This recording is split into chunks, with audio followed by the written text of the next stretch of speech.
Closing candle kemarin itu juga nggak bagus nih. Dropnya itu hampir memakan semua penguatan yang terjadi di hari sebelumnya. Ini kan bisa ngasih informasi ke kita bahwa harus waspada. Perlemahan yang lebih besar itu bisa terjadi sewaktu-waktu. Dari daily time frame ini justru saya ngeliat Bitcoin mengindikasikan untuk breakdown dari 28.500 untuk mengejar ke support besar selanjutnya yang ada di 27.200 ini.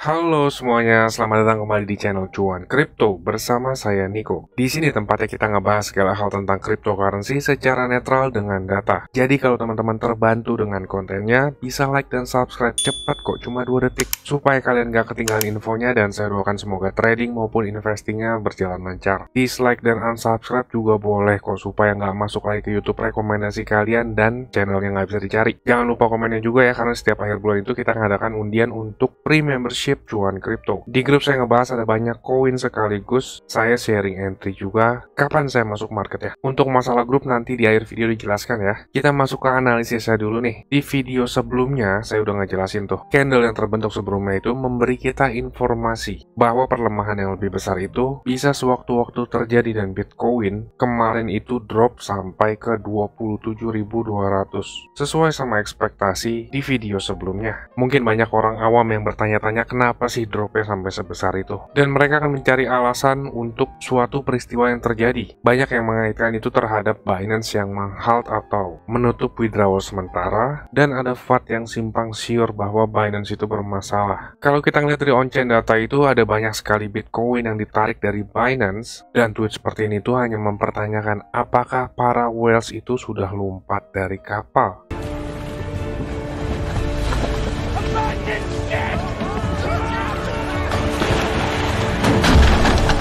Sebelumnya kita tahu kalau ada Bitcoin yang ditarik keluar dari exchange itu artinya mayoritas bullish karena mereka nggak berniat untuk menjual Bitcoinnya. Begitupun sebaliknya, jika ada banyak Bitcoin yang masuk ke exchange, artinya mayoritas itu bearish karena ingin menjual Bitcoinnya di market. Yang terjadi sekarang itu justru malah sebaliknya nih. Bitcoin ditarik dari exchange tapi Bitcoinnya juga drop. Tapi yang ditarik ini hanya exchange Binance ya. Dan Binance pun mengerti tentang hal ini. Ditakutkan ada banyak FAT yang beredar, mereka pun mengkonfirmasi outflow atau penarikan yang besar itu adalah perpindahan antara Binance Hot Wallet ke Binance Cold Wallet. Binance juga mengkutip harap merujuk ke DeFi lama untuk data yang lebih akurat. Jadi rata-rata retail itu secara psikologi akan mencari sesuatu untuk mendapatkan penjelasan terhadap suatu kejadian di market. Padahal kalau kita ngelihat ke chart itu kemarin, candlestick-nya pun udah ngasih kita clue bahwa perlemahan lebih besar itu akan segera terjadi. Kalau kita ngeliat dari data yang terlikuidasi itu kemarin sekitar ada 200 juta dolar yang terlikuidasi posisi long. Ini sayang banget ya, uangnya menguap hilang begitu aja. Coba kalau nonton video Cuan Kripto kemarin mungkin hasilnya nggak seperti itu ya.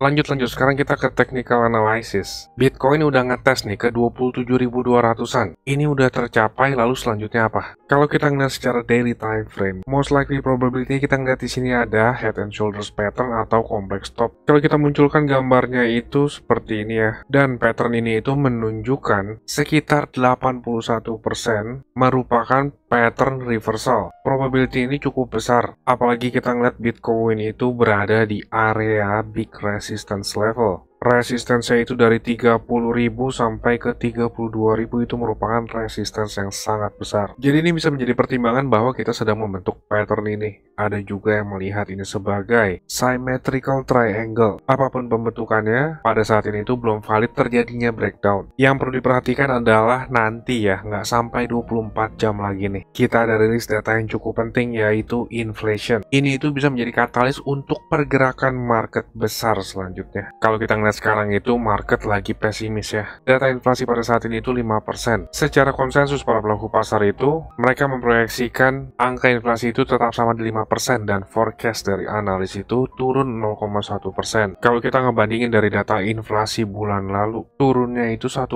loh, terbesar sepanjang 2022 sampai sekarang. Tapi merujuk dari data NFP kemarin, market itu pesimis. Jumlah lapangan pekerjaan yang bertambah itu jauh daripada bulan sebelumnya. Sekarang sekaligus lebih besar dari konsensus maupun forecast-nya. Maka dari itu mereka khawatir dan agak pesimis inflasi bisa turun. Jadi seenggaknya inflasi tetap sama aja itu merupakan hal yang baik. Kita akan buat simpel, nanti jika data inflasi yang keluar itu 5% atau 4,9% bisa diartikan sebagai sideways. Di bawah 4,9% itu bisa membuat market ngepump, dan yang nggak diharapkan itu adalah data inflasinya di atas 5%. Itu bisa membuat market ngedump. Secara teknikal memang kita lagi di area support nih. Jika data inflasinya bisa ditekan di bawah 4,9%, seenggaknya itu bisa membuat market euforia sedikit. Kita bisa ngeliat adanya pump tuh untuk ngetes resisten sebelum yang di breakdown, yaitu 28.500 bahkan ke 29.200. 29.200 juga termasuk ada area trendline resistance, tapi jika datanya jelek nih di atas 5%, kita bisa ngeliat market sangat volatil. Support dari trendline ini bisa di breakdown. Kita bisa ngeliat Bitcoin itu akan melaju lagi sampai ke minimal 25.000 jika data inflasinya buruk. Tapi kalau kita turun dari time frame lebih kecil, di 4 jam ini itu menunjukkan oversold atau jenuh jual, yang menandakan seenggaknya itu kita ngeliat adanya reversal untuk mereset momentum kembali ke area netral. Jika kita turun lagi ke time frame 1 jam, di sini mulai terbentuk adanya bullish divergence, tapi jangan salah mengartikan ya. Bullish divergence itu merupakan perlemahan momentum jual, yang artinya buyer sudah mulai kembali masuk market. Di sini juga kita ngelihat itu yang sebelumnya Bitcoin drop terus-menerus nih, sekarang udah mulai kelihatan sideways. Ini bisa menjadi bottom sementara di time frame 1 jam. Jika terus seperti ini, kita bisa ngelihat ada reversal Bitcoin kembali lagi ke 28.500 dengan catatan yang pertama itu harus kembali dulu nih mengklaim area 27.800. Jadi kalau Bitcoin udah bisa kembali ngeklaim area tersebut menjadi support, kita baru deh ngomongin ke 28.500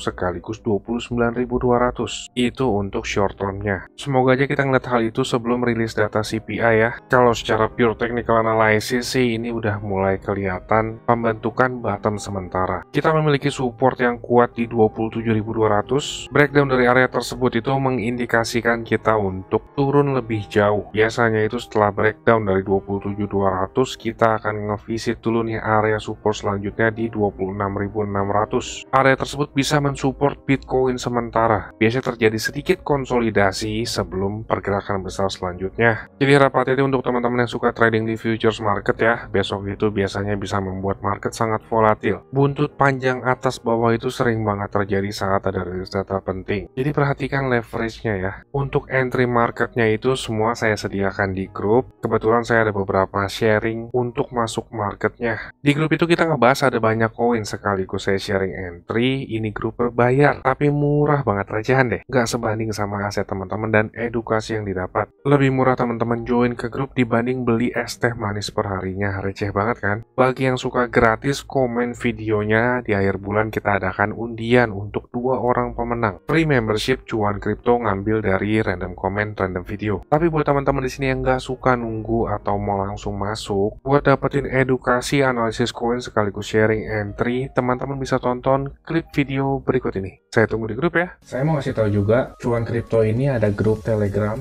Dan juga udah cukup banyak juga aktif membernya. Keuntungan yang didapat yaitu teman-teman sekalian waktunya efisien, nggak pusing buat analisa chart, apalagi yang belum ngerti. Yang kedua, update terdepan, karena saya lebih sering update dan aktif di grup tersebut ya. Yang ketiga, teman-teman sekalian dikasih tahu kapan waktu terbaik untuk beli koin, dan itu biasanya barengan saat saya juga beli koin. Yang keempat, ada diskusi grup chat buat ngobrol sesama member, saling kenal dan tanya jawab. Dan yang terakhir, teman-teman bisa request koin untuk dianalisa. Ini grupnya nggak gratis ya teman-teman, tapi tenang, harganya murah kok, yaitu Rp199.000.